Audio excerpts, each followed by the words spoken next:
Estamos de volta, pessoal. Nós tivemos mais de 50 perguntas. Eu fico extremamente feliz, né, em saber que o pessoal está gostando. Espero que esteja gostando, né? É um assunto interessante, né? E que gerou bastante pergunta. Então nós selecionamos algumas dessas perguntas, porque senão nós vamos ficar aqui até meia-noite, né? Então nós temos que limitar um pouquinho, tá ok? Lembro mais uma vez que segunda-feira inicia o EAD 4, então para quem tiver interesse, entre no site da FEALC, tá? Para obter mais informações. Então se você for fazer o curso, nós vamos nos encontrar lá novamente, tá bem? Nós vamos falar de dinâmica dos nutrientes no solo, aí nós vamos falar de todos os nutrientes, nitrogênio, fósforo, potássio, enxofre, cálcio, magnésio e os micronutrientes, tá?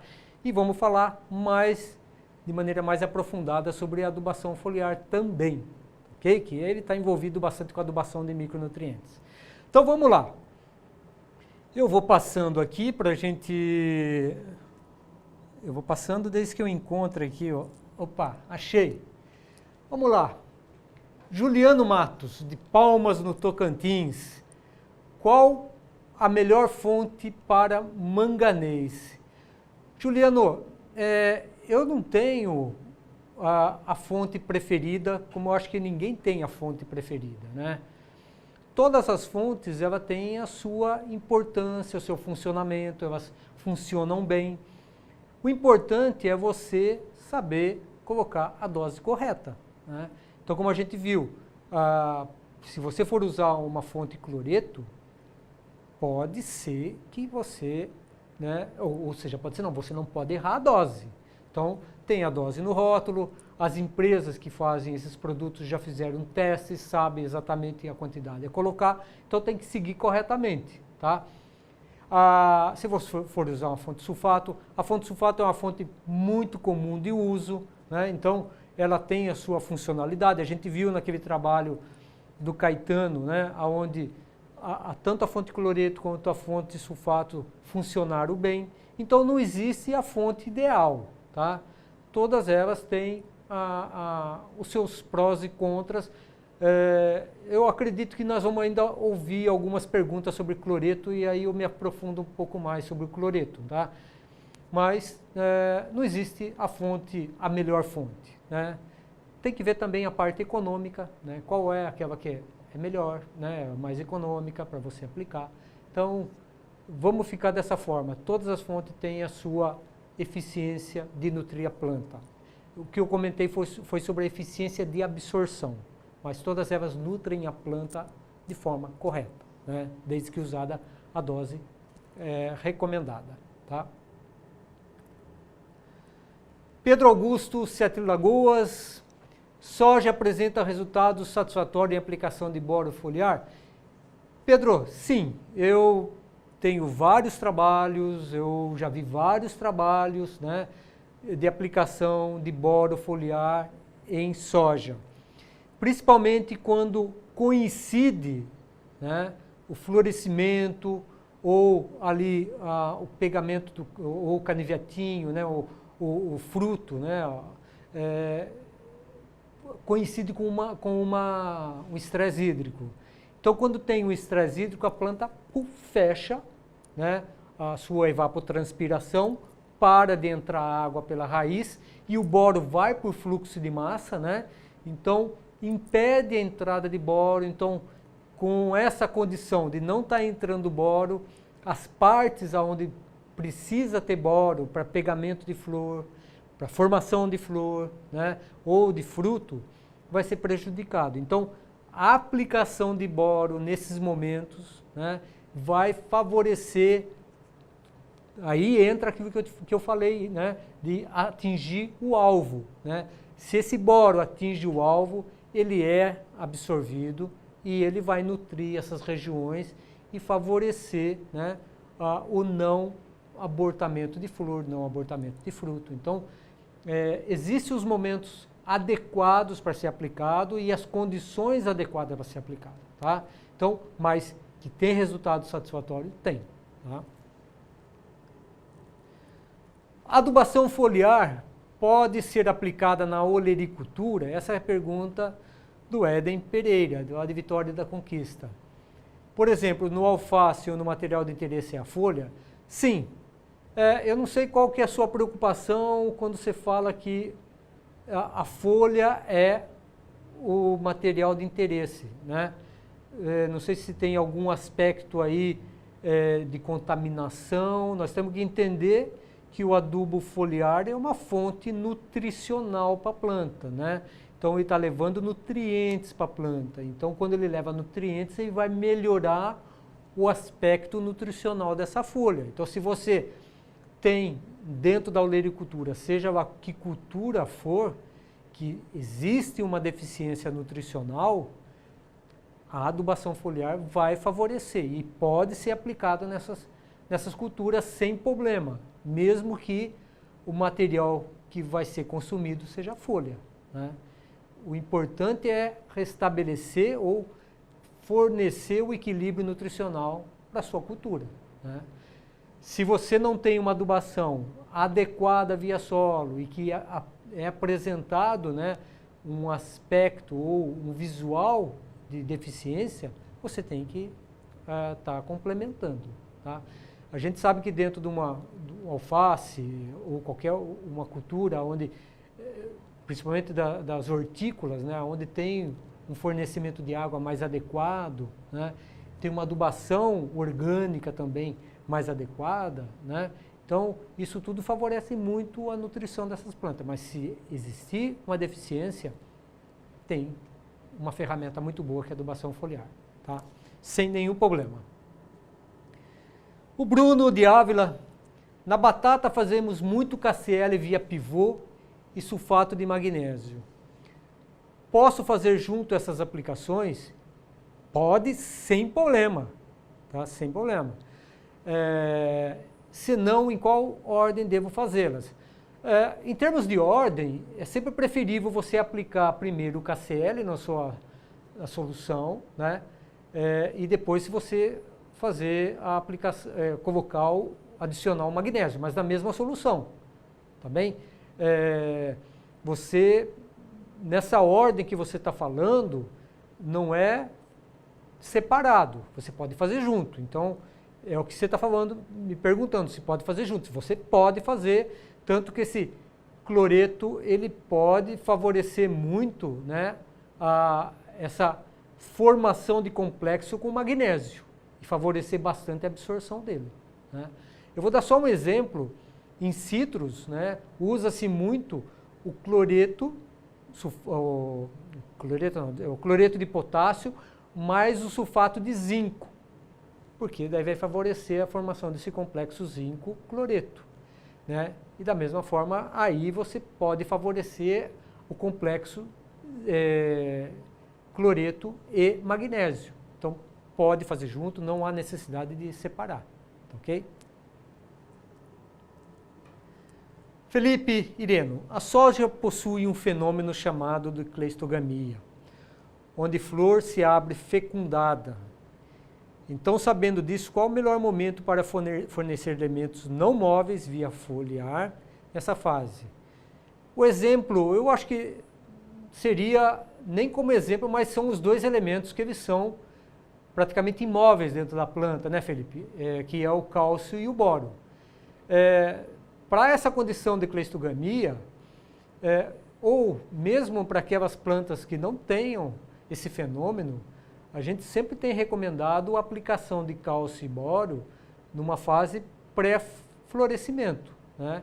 Onde você já molha ou você aplica essa solução nos tecidos aonde vai ter a formação da flor, né? O botão floral, e isso já é uma forma de você prevenir qualquer problema de deficiência de cálcio e boro futuro, né? Então, é como se fosse uma poupança que você está fazendo na sua cultura. Se você tem um histórico, principalmente de estresse na fase de florescimento, né, é sempre bastante vantajoso você fazer essa aplicação de cálcio e boro numa fase pré-florescimento, tá? Para já ter esses tecidos com teores de cálcio e boro adequado. Perfeito? Sobre adubação foliar corretiva, é a pergunta do José Henrique de Cascavel. Não estaria perdendo produtividade por estar apresentando deficiência? Sem sombra de dúvida, José. Sem sombra de dúvida. Uma planta, quando ela manifesta o sintoma de deficiência, é porque processos dela já estão sendo danificados, né? Então você pode recuperar a sua planta, né? Mas logicamente que tem umas perdas que vão acontecer, né? Porque ela já manifestou essa deficiência. Os processos metabólicos já foram interferidos, já foram danificados, né? Estou falando danificado, mas entre aspas. Então, de alguma forma a planta vai perder. Então, essa adubação corretiva que nós falamos é para você deixar de perder muito, né? Então, você perde um pouco porque você recupera a sua planta, né? E quanto mais cedo você recuperar, maior a sua chance, né, de diminuir essas perdas que podem acontecer, tá? Mas ocorre sim, você tem razão. Olha lá do Recife, nosso amigo Álvaro Augusto. Caso a cultura necessite de 4 kg de boro via solo, como a adubação via foliar é direto na veia, pode-se ter uma redução desta dose caso a adubação seja apenas foliar? Ô Álvaro, deixa eu entender, se sua planta precisa de 4 quilos, né, e como você está aplicando direto na veia, se você faz adubação foliar, você pode reduzir essa dose? Eu não faria essa redução. Quando a sua cultura está necessitando de 4 quilos, eu aplicaria essa quantidade, né? E depende muito, né? Tem uma coisa que nós agrônomos florestais, né, nós falamos muito, é a palavra depende.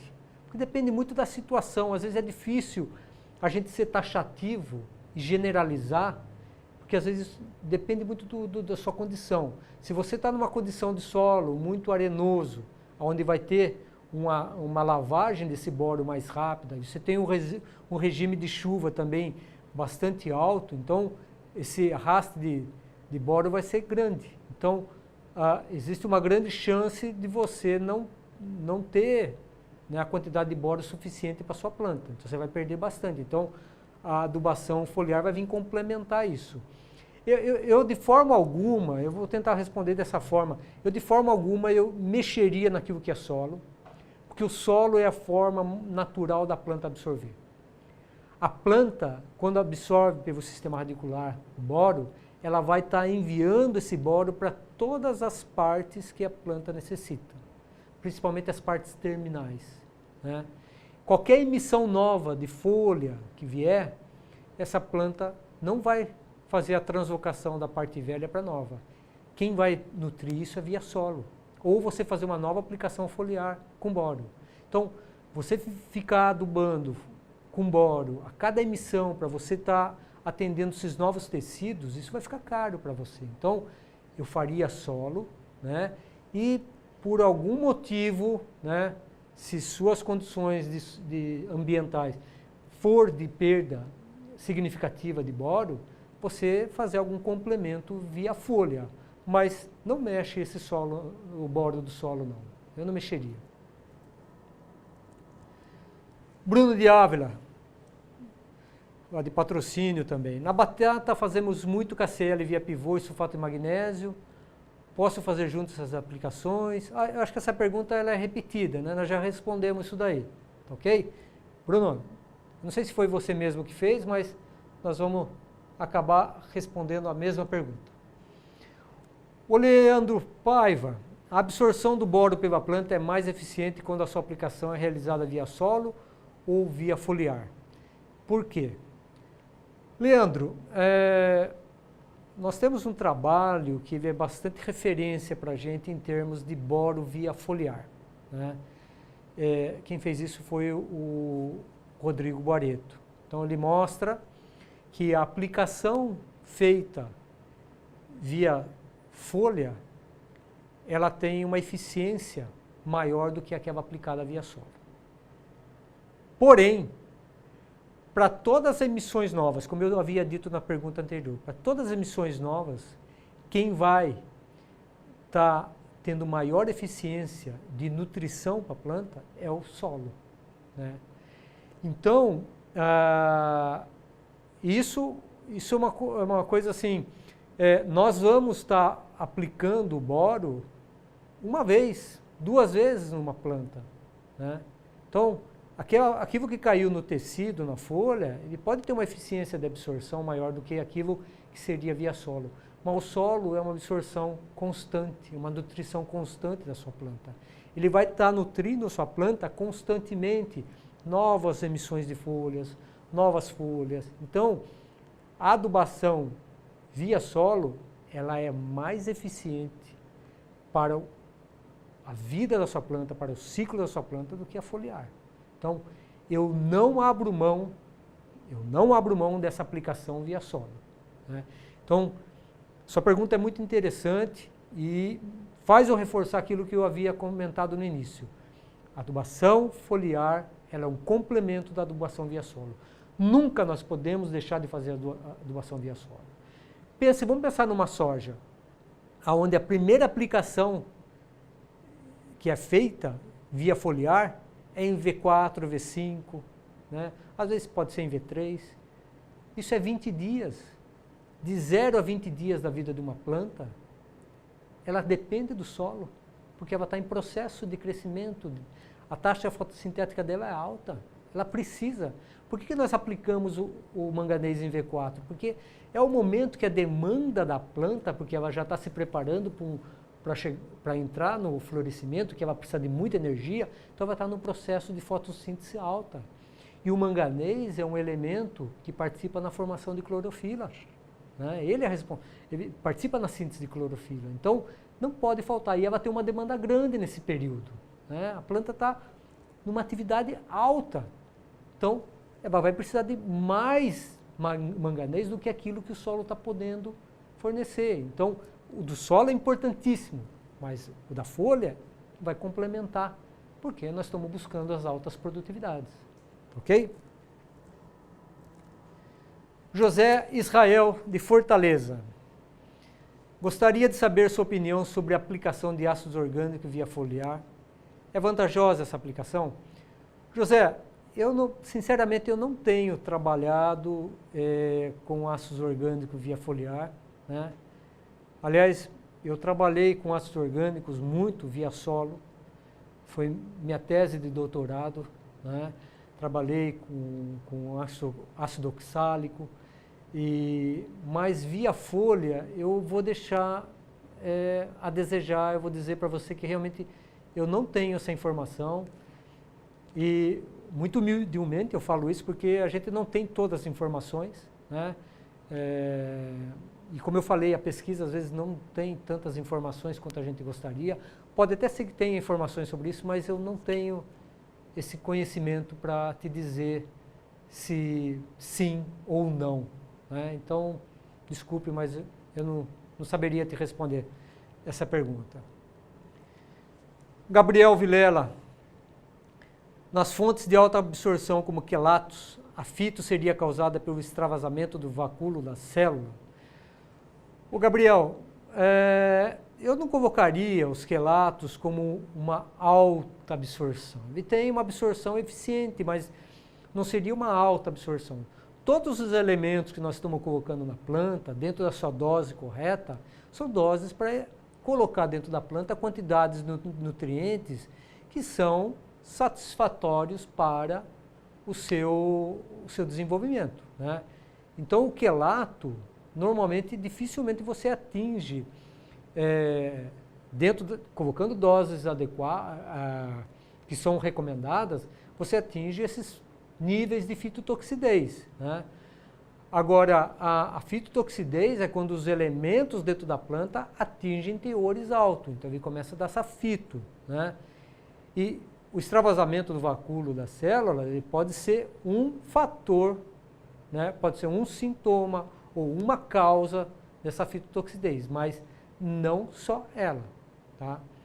Mas não associe o quelato como um causador de fitotoxidez. Tá? Só para a gente deixar isso claro. Claro, então eu não acredito, né, assim, até com bastante certeza, que quando você aplica o quelato, ele vai causar uma fitotoxidez na sua planta. Né? Dificilmente ele vai causar isso. Tá? Principalmente porque ele fica muito protegido o elemento, e quando esse elemento está protegido, os teores dele dentro da folha não atingem os teores de fitotoxidez. A Edna, aqui de Piracicaba, em função dos valores de pH adequados e diversos para absorção de macro e micronutrientes, seria interessante aplicar macro e micro em caudas separadas?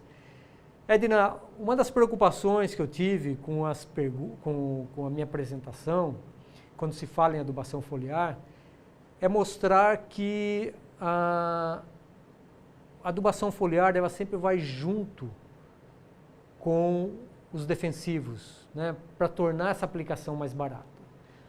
A gente conhece o dia a dia do produtor e a gente sabe que ele vai fazer o máximo possível para reduzir os custos dele.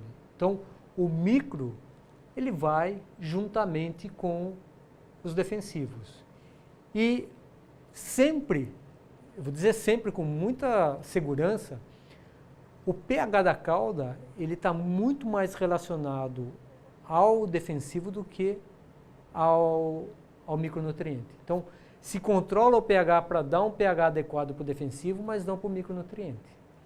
Então, se você tiver uma mistura de macro e micro ali, os dois vão estar muito mais na dependência do pH do defensivo. Agora, você fazer uma separação de macro e micro para aplicar, eu acho que muitos poucos vão fazer isso. Tecnicamente, seria interessante você fazer, né? Seria interessante, porque você vai ter uma eficiência, mas economicamente, você vai estar perdendo muito, né? Então, se nós falarmos tecnicamente, sim, mas a realidade, ela mostra que não. É a mesma forma hoje de você aplicar o fósforo em superfície.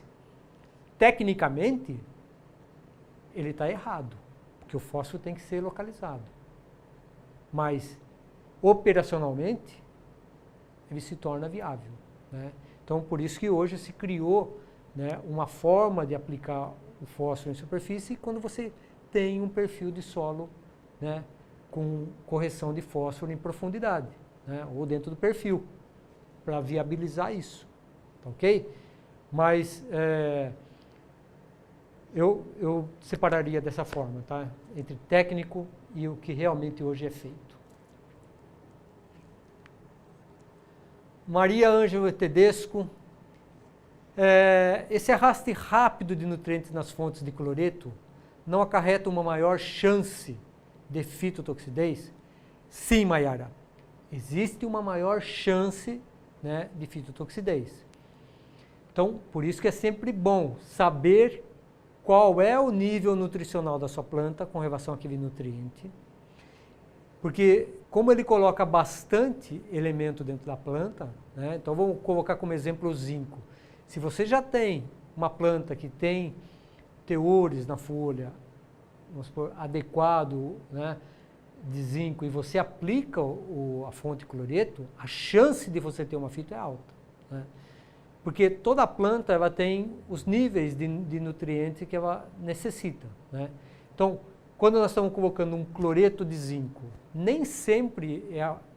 nunca é a fonte ou é o íon cloreto que causa, o íon cloro que causa a fitotoxidez. Sempre é o elemento acompanhante, porque ele vai atingir o teor de toxidez, né, mais rápido do que o cloro. O cloro ele tem uma necessidade alta na planta, né? Tanto que quando você aplica KCl no solo, você vê que é uma grande quantidade de cloreto que está sendo aplicado.